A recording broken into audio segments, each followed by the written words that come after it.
Pendant la dernière grande guerre, beaucoup ont témoigné de la manière dont le Seigneur les a gardés en sûreté, alors que les bombes tombaient tout autour. Pendant la dernière inondation de Puna, un grand nombre de personnes furent touchées.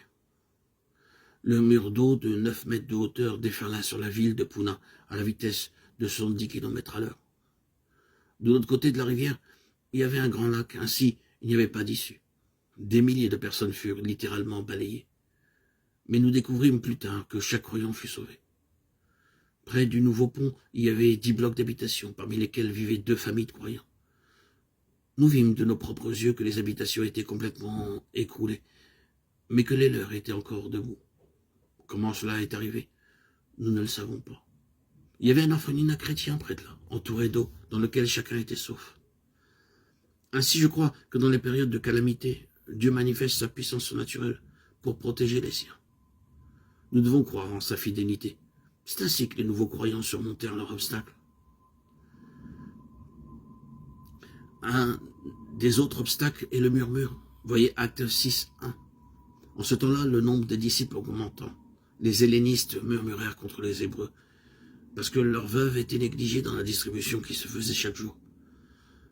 Toutes les fois qu'un travail de Dieu croît, il y a rapidement des gens qui murmurent dans chaque assemblée. Les Grecs furent tentés en sentant qu'il y avait de la partialité envers les Juifs, alors que leurs propres besoins étaient négligés. C'était un obstacle très difficile. Comment le surmontèrent-ils?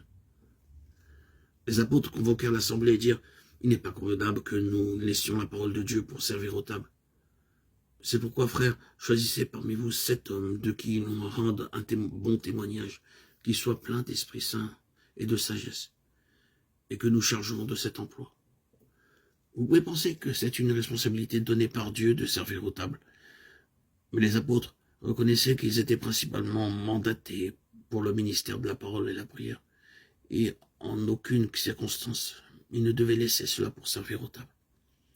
Beaucoup d'entre nous sont tentés de la même manière, et le diable gagne souvent en nous faisant abandonner le travail principal pour le secondaire. Des hommes à qui Dieu avait commandé de prêcher et oint du Saint-Esprit pour proclamer et enseigner sa parole servent maintenant aux tables. Ces hommes disent « Quelqu'un doit le faire. Si je ne le fais pas, qui le fera ?» La question demeure. Dieu vous a-t-il appelé pour servir aux tables ou vous a-t-il appelé pour enseigner la parole? Vous devez le découvrir pour vous-même. Si Dieu vous a appelé pour le ministère de la parole, alors ne vous laissez pas détourner par ce qui vous semble être des devoirs importants.